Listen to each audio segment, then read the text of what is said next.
Hello l'équipe, bienvenue dans le Milkaverse et bienvenue dans la Safe Place les amis. Aujourd'hui on se retrouve pour une nouvelle vidéo que je suis contente de vous faire, que je fais un peu tard parce que mon anniversaire est passé. Mais au moins elle arrive, on est content. On est content ou pas?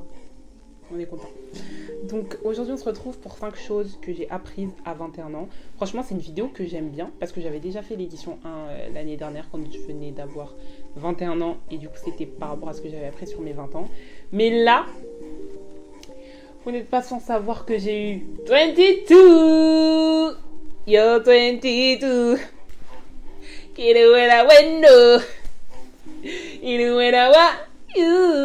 On va un petit peu discuter de ce que j'ai appris durant cette année parce que j'ai appris énormément de choses. On va en faire 5, mais je pense que je vais recouper des trucs et tout. Générique et ensuite c'est parti. Let's go!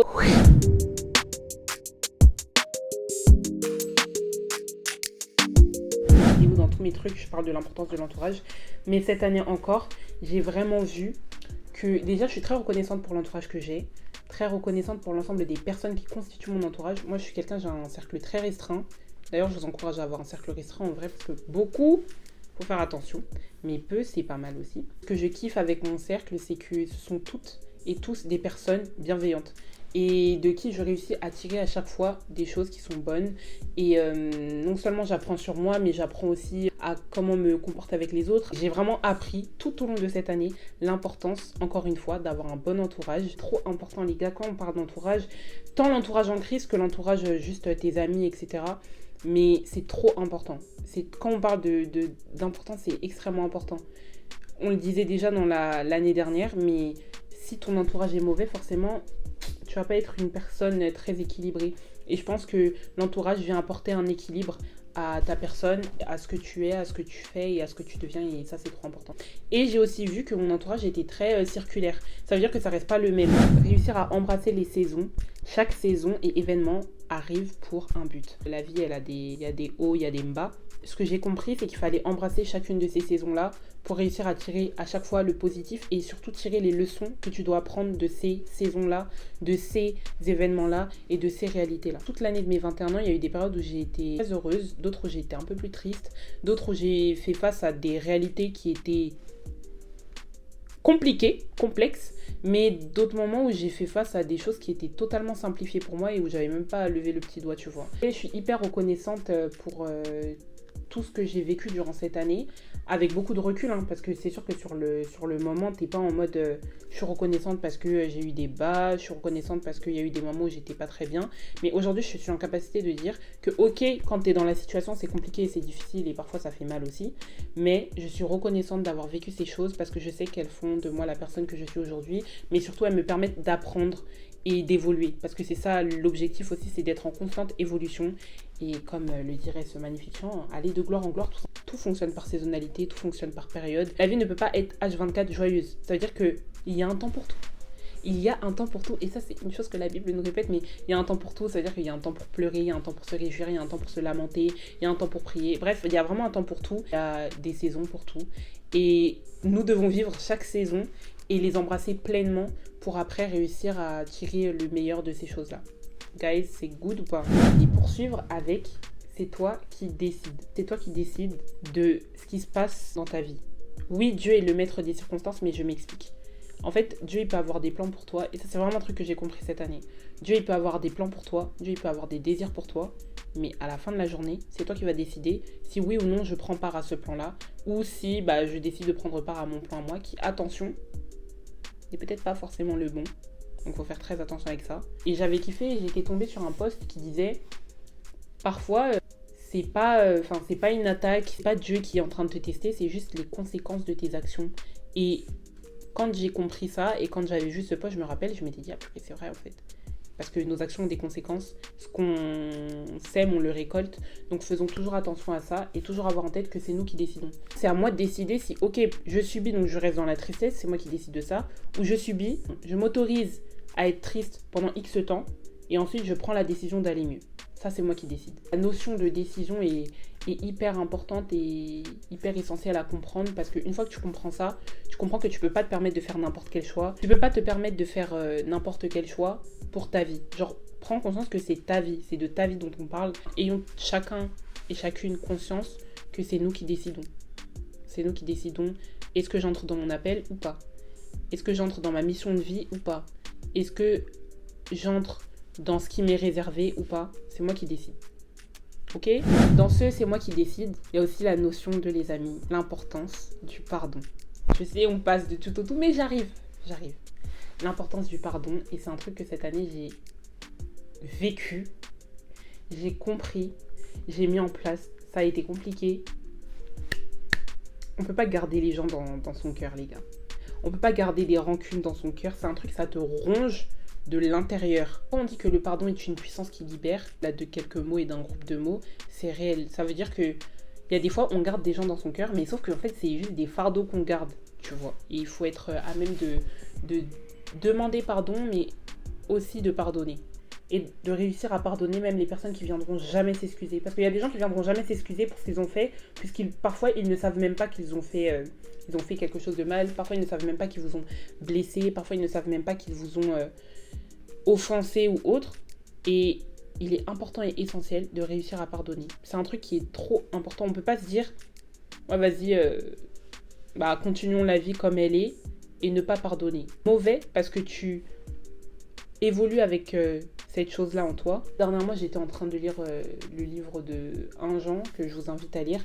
Et les premiers versets, les premiers chapitres de ce livre, du chapitre 1 au chapitre 4, je crois, j'ai lu et ça parle vraiment de quand t'as un truc contre ton frère, c'est pas bon. Et ce truc-là contre ton frère, parfois c'est des petites querelles et autres, mais il faut pardonner même dans ces petits trucs, il faut pardonner et c'est trop important les gars. Il y a des situations dans lesquelles on est retenu juste parce qu'on ne pardonne pas. C'est un truc qui te libère, qui te décharge et qui est tellement important. Et même juste dans les relations humaines, si tu veux évoluer et grandir, être en capacité de demander pardon, mais surtout de pardonner. De pardonner la personne qui est en face, mais aussi dans cette démarche-là de pardon, reconnaître aussi ses torts parce que nous ne sommes pas tout blancs, mes amis. Non. Nous avons aussi nos torts. Donc important de reconnaître ça, important de reconnaître que ok, là j'ai mal fait, là j'ai fauté, là c'était ma faute. Pardonner, c'est réussir à oublier, réussir à continuer d'aller de l'avant, pas être en mode je vais te rappeler que t'as fait ça, je vais te rappeler que si, mais vraiment être en capacité de pardonner totalement, c'est oublier. La dernière des choses que j'ai comprises et apprises cette année, ça va un petit peu en lien avec le pardon, mais c'est surtout, les amis, l'importance de préserver son cœur. Quand la Bible elle nous dit « Garde ton cœur plus que toute autre chose », les gars, c'est pas du mensonge, c'est du vrai. C'est vraiment du vrai. Et cette année, j'ai compris l'importance que de garder son cœur. J'ai compris l'importance que d'être en capacité de travailler son cœur. Parce que, comme je le disais dans mon podcast, parce que oui, j'ai un podcast, mais en fait, tout part du cœur. Quand on dit que tout part du cœur, ça veut dire que c'est en fonction de ton cœur que tu vas être capable de répondre d'une certaine façon. C'est en fonction de ton cœur et de ce qui se passe à l'intérieur. Tout part du cœur. Mais si maintenant ton cœur, il n'est pas en bon terme, chaud. Et quand je dis chaud, c'est vraiment chaud pour de vrai. Donc vraiment que chacun d'entre nous puisse être en capacité de se dire « Ok, je vais préserver mon cœur, je vais garder mon cœur plus que toute autre chose. Je vais chercher à toujours faire les choses et être aligné avec mon cœur, certes, mais je vais chercher à ce que mon cœur puisse aller toujours mieux et ne pas rester dans des traumas parce que là où est ton cœur, c'est là où est ton trésor. » C'est ça, non, le passage? Ah, ça ne m'était pas. Hein. Au-delà du cœur, réussir à travailler sur soi, c'est aussi quelque chose de très important. Et le travail sur soi, c'est un travail qui se fait de fond en comble. Ça veut dire que tu travailles sur toi, tu te documentes, tu essayes de comprendre, tu essayes de discuter avec toi-même, tu essayes de demander à Dieu, Seigneur, montre-moi qui je suis, qu'est-ce que je dois faire, qui je dois être, qu'est-ce que tu vois en moi, demander à ses potes, qu'est-ce que vous voyez en moi, qu'est-ce que vous pensez que je suis, est-ce qu'il y a des choses sur lesquelles je dois modifier, est-ce qu'il y a des choses sur lesquelles je dois m'améliorer, etc. Mais travailler sur soi, les gars, c'est trop important. Et cette année, vraiment pendant l'année de mes 21 ans, surtout vers la fin, j'ai vraiment compris que c'est trop important. Trop important. Et le travail sur soi, c'est un travail qui se fait continuellement. Ça veut dire que le travail sur moi que je vais faire en cette année où j'ai 22 ans, 22, bah c'est pas le même travail que j'ai fait quand j'avais 21 ans, tu vois, parce que logique. Et ce sera pas le même taf que je ferai quand j'aurai 25 30, 35, car le travail sur soi, c'est un travail qui est continuel. Chaque jour, on ne cesse de s'améliorer. Chaque jour, on ne cesse de devenir la meilleure version de soi. Et la meilleure version de soi, c'est celle qui se rapproche le plus de la version que Dieu a de vous. Ok? Pour cette nouvelle année, je me souhaite de grandir encore, d'avoir énormément d'expérience, etc. Mais surtout de grandir et d'encore mieux me connaître pour apporter au mieux ce que je dois apporter aux autres. Je vous encourage à avoir ce temps-là, ou un peu après votre anniversaire, ou même un petit peu avant, de faire un petit peu un récap de ce que vous avez appris dans votre année. Ça va vous faire du bien, je pense. Et franchement, je suis très reconnaissante pour l'année de mes 21 ans. J'ai vécu des trucs de ouf, dont je suis hyper reconnaissante. Vraiment, j'ai vécu des trucs de dingue. Et ça ne fait que d'aller de mieux en mieux, de gloire en gloire, donc on est content. Merci à toutes les personnes qui ont été présentes durant l'année de mes 21 ans, celles qui ont été là, celles qui sont parties, celles qui ont fait en sorte que je puisse être la personne que je suis et celles qui feront en sorte que je sois la personne que je serai demain. Merci pour les expériences, merci pour les roses, merci pour les épines, non je rigole. Merci pour les expériences, merci pour...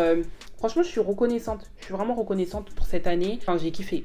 Il y a eu des moments où c'était chaud, il y a eu des moments où j'ai eu plein de soucis, plein de réalités qui se sont abattues sur moi, mais franchement, je suis très reconnaissante et c'était dingue. Franchement, c'était dingue. Je fais un petit récap vidéo, je pense. Bon les gars, c'est la fin de cette vidéo. Je suis très contente de revenir et d'être un peu plus régulière. Ça y est, j'ai trouvé mon rythme de croisière. On va essayer d'être régulier. Ça va bien se passer. Je vous fais des bisous et on se dit à bientôt. Bisous.